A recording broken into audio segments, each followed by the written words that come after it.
Hai, Sampurasun Historian, Wilujeng Sumping di Cirebon. Kali ini kami akan membawa kalian menyelami kekayaan sejarah dan budaya Cirebon yang memukau. Di balik tembok megah dan arsitektur khas Keraton Kasepuhan, tersembunyi harta karun yang tak ternilai harganya, yakni Museum Pusaka Keraton Kasepuhan. Di museum ini, kita akan menemukan berbagai macam pusaka, mulai dari senjata tradisional, perhiasan kuno, hingga manuskrip-manuskrip langka yang mencerminkan kejayaan masa lampau. Kira-kira apa ya yang membuat Museum Pusaka Keraton Kasepuhan begitu istimewa? Penasaran? Simak video ini dan bersiaplah untuk terpukau oleh pesona masa lalu yang abadi. Cirebon adalah sebuah kota yang terletak di pesisir utara Pulau Jawa, Jawa Barat, Indonesia. Terkenal sebagai salah satu pusat budaya dan sejarah, Cirebon memiliki warisan yang kaya dan beragam. Kota ini berkembang pesat sebagai pusat perdagangan yang strategis. Salah satu ciri khas Cirebon adalah campuran budaya yang unik, mencerminkan pengaruh dari berbagai etnis dan bangsa yang pernah berdagang dan menetap di sana. Ini tercermin dalam seni, bahasa, kuliner, dan arsitektur kota.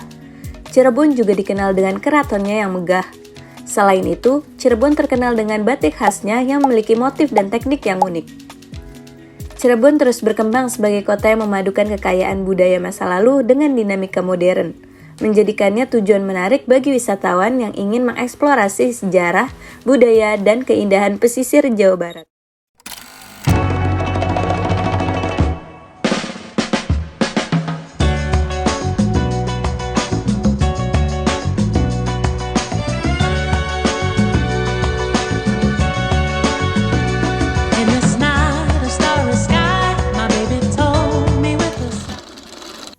Pada saat berkunjung, kami berkesempatan untuk duduk berbincang bersama dengan Bapak Iman Sugiman selaku Kepala Bidang Informasi dan Kepariwisataan.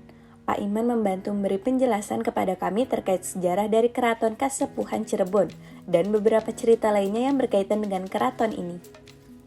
Keraton Kasepuhan adalah keraton yang terletak di Kelurahan Kasepuhan, Lemah Wungkuk, Cirebon. Keraton ini merupakan peninggalan dari Kerajaan Cirebon yang usianya lebih tua daripada Keraton Yogyakarta dan Surakarta loh. Kurang lebih berbeda sekitar 2 abad, keraton ini didirikan pada abad ke-15 oleh putra mahkota Kerajaan Pajajaran, yaitu Pangeran Walangsungsang atau Cakrabuana.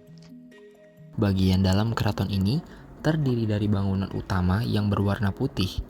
Di dalam kompleks Siti Hinggil ini ada 5 bangunan tanpa dinding. Pertama, Mande Malang Semirang, fungsinya untuk tempat duduknya sultan atau raja dengan permaisurinya. Kedua, Mande Semarkinandu adalah modifikasi dari toko pewayangan, fungsinya sebagai tempat penghulu, penasihat raja, dan jaksa hukum. Ketiga, ada Mande Pandawa V, atau yang berarti rukun Islam yang 5, fungsinya sebagai tempat duduknya pengawal raja, yaitu Panglima Fathahilah atau Pangeran Jayakarta yang menumpas Portugis tahun 1527. Keempat ada Mande Palinggihan atau Mangge Penggiring, fungsinya tempat duduknya para pengiring raja. Kelima, Mande Karesmen, fungsinya untuk membunyikan gamelan sekaten. Masuk lebih ke dalam komplek keraton, kalian akan sambut gapura bergaya Majapahit. Pada bagian paling belakang Keraton Kasepuhan, terdapat Keraton Pakumwati yang menjadi bangunan pertama di keraton ini. Diketahui pada bangsal Keraton Prabayaksa, di bagian dindingnya terdapat banyak keramik. Keramik itu merupakan hadiah zaman VOC Belanda. Keramik itu bernama Delft Blauw karena dibuat di kota Delft pada tahun 1745. Mempunyai 2 warna, yakni biru yang menggambarkan pemandangan Belanda dan kecoklat-coklatan yang mengisahkan nabi-nabi dari versi Injil atau Bible. Pak Iman menuturkan bahwa Perancis memberikan sebuah hadiah untuk Keraton Kasepuhan dikarenakan adanya hubungan dagang. Di zaman itu juga sudah banyak pendatang-pendatang seperti dari Cina dan Arab. Dengan itu, Cirebon mempunyai 2 kampung khusus, yaitu Kampung Arab dan Kampung Cina. Portugis tidak pernah berhasil menduduki Cirebon dan hanya singgah sebentar di Sunda Kelapa. Karena pasukan Cirebon berhasil membebaskan Sunda Kelapa dari penjajah Portugis. Berbeda dengan Portugis, VOC berhasil menduduki Cirebon dan menjadikannya sebagai bagian dari kolonialisasi Belanda. Nah, tidak cukup sampai sini, hal-hal menarik dan mengagumkan lainnya akan kalian temui ketika kalian memasuki gedung Museum Pusaka Keraton Kasepuhan. Museum yang terletak di sebelah kanan pelataran kompleks Keraton Kasepuhan ini menyimpan ribuan benda pusaka peninggalan Keraton Cirebon yang unik dan juga menarik. Masuk ke dalam museum, kalian akan disambut dengan deretan gamelan degung dari Banten. Gamelan ini merupakan pemberian Ki Gede Kawung Carang yang terbuat dari perunggu. Tepat di sebelahnya, terdapat koleksi rebana peninggalan Sunan Kalijaga tahun 1412. Pada bagian tengah koleksi rebana ini terdapat genta atau lonceng, bernama bergawang yang digunakan saat penobatan Sunan Gunung Jati.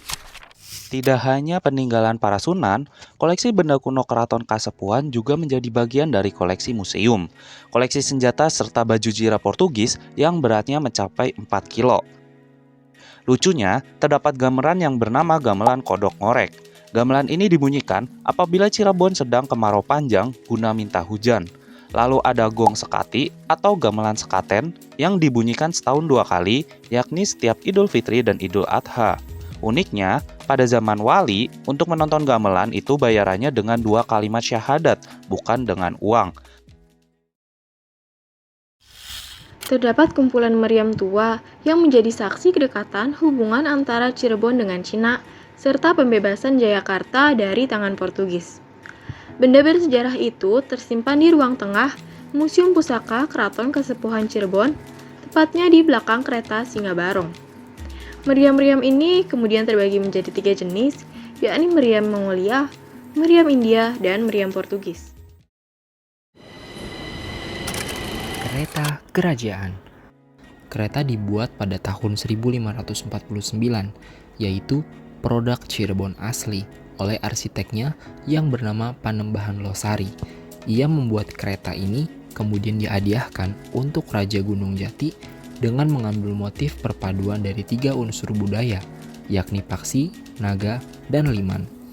Paksi yang sayapnya di sana simbol persahabatan antara Mesir yang beragama Islam dengan Keraton Cirebon. Lalu ada bentuk naga yang berarti negara Cina, dan kepala yang di atas adalah liman yang berbahasa Sanskertanya itu adalah gajah yang memegang trisula dari kultur. Alat perang. Di museum ini juga ada beberapa alat perang, yaitu pedang suduk, kujang pajajaran, dan keris-kerisnya yang setiap bulan suro dicuci.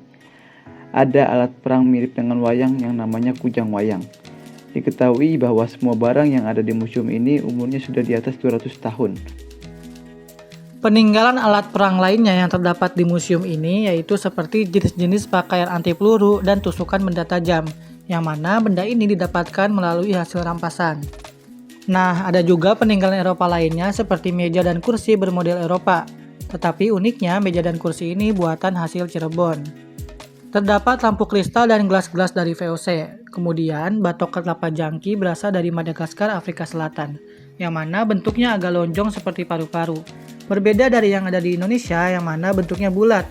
Konon, buah tersebut di Afrika Selatan tumbuh setiap 25 tahun sekali. Peninggalan kesenian, yaitu terdapat buku-buku berbahasa Jawa kuno seperti Ana Caraka, Jaka Sawela, dan Padajaya Mangapatang. Ada juga ukiran dari Cirebon yang mengisahkan hutan belantara, seperti ada hutan macan, dan lain-lain. Filosofi maksud ukiran itu adalah kita tidak boleh untuk mendebang pohon sembarangan. Nah, setelah melihat warisan budaya yang tersimpan di museum ini, semoga dapat menginspirasi kita untuk lebih menghargai dan menjaga kekayaan sejarah bangsa. Setiap artefak yang dipamerkan bukan hanya sekedar benda kuno, tetapi juga simbol dari identitas dan jati diri kita sebagai bangsa yang memiliki akar budaya yang kuat dan beragam. Berdirinya museum ini diharapkan dapat menjadi sumber pembelajaran bagi generasi muda. Dengan begitu, kita bisa menanamkan nilai-nilai luhur yang pernah ada di masa lalu ke generasi di masa depan. Dan melalui video ini, semoga semakin banyak masyarakat yang tertarik mengunjungi Museum Pusaka Keraton Kasepuhan Cirebon. Dan sebagai generasi muda, kami mengajak kalian untuk bersama-sama menjaga dan melestarikan warisan budaya ini. Dengan begitu, tidak hanya mengenang masa lalu, tetapi juga membangun masa depan yang lebih baik dengan nilai-nilai kebudayaan yang kuat.